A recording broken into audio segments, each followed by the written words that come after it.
Like, I really think I nailed the evil. I just don't. Is there anything even remotely as evil as that sort of, bolus of associations that you get at the end of Unholy Consult? I mean, it's, I wanted my evil to be evil, to be recognizably evil from a modern standpoint for a modern reader, right? And so the serial killer is a modern model of evil, right? And the serial killer, why are they so evil? Because they're also serial rapists, right? I mean, evil in modern life is sexualized, and a lot of people who read fantasy, I mean, that's one of the things I think they want to get away from, right? I mean, it's icky, it's dirty, but it makes, the evil in the books, I think, palpable in a way that it isn't in any other book. And it's not just I actually think that is grounds enough to warrant the choices I make. But, for everyone who's actually, read to the end of the series, I mean, you realize that that's actually part of the whole process, right? I mean, the depravity builds and builds and builds and builds, right, to you until you get to the point where, the unimaginable is happening, right? You've really just kicked free of conventional moral sensibilities and comfort zones and all that. And I really wanted, to reach that point where, basically moral intuitions are gunned to the max, and it makes it even that much more difficult to actually, make sense of our moral sense making. I mean, and so I think I got a question on the AMA. It was an interesting question, but the fellow who was asking the question kept referring to those aspects of the books as being pornographic, and I don't think that's pornographic at all, right? I mean, because by definition, I mean, pornographic depictions are gratuitous.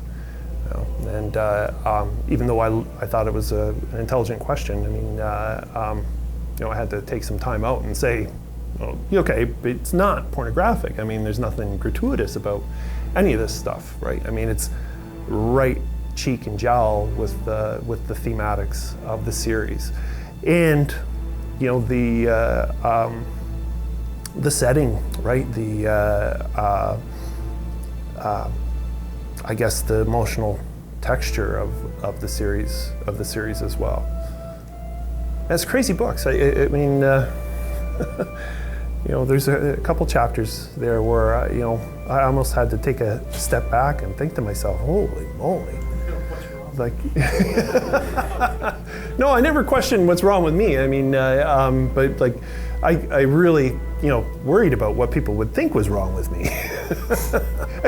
No, this is gonna sound really bizarre, right? But if you think all good and all evil are merely subjective, and that's pretty much what most people think now. I mean, most people are relativists to some degree, right? Liberals, anyways. Cultural relativists in some description, right? And it's really hard to actually, reach outside that relativism to find, something that is so universally troubling that really it just cues everyone's instinct, So you say you may shy from the word evil, but you'll say, well, that's bad, really, really bad, right? But the idea is to, with the books, actually take the reader right up to that point, and just think about all the things that end up, basically collapsing and being mashed together, right? I mean, heroism and villainy, goodness, evil, love, hatred.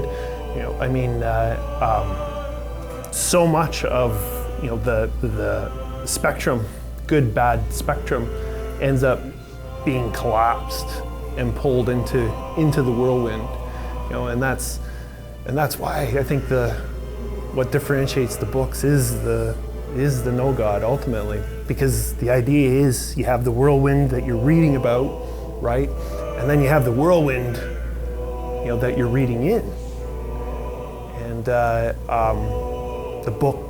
The idea is to actually write something that jumps out of the book, to actually concretize the fantasy world in the real world, So Golgotha, the crash site, of the story ends up becoming, right, the crash space of finding yourself stranded at the end of history the way we do.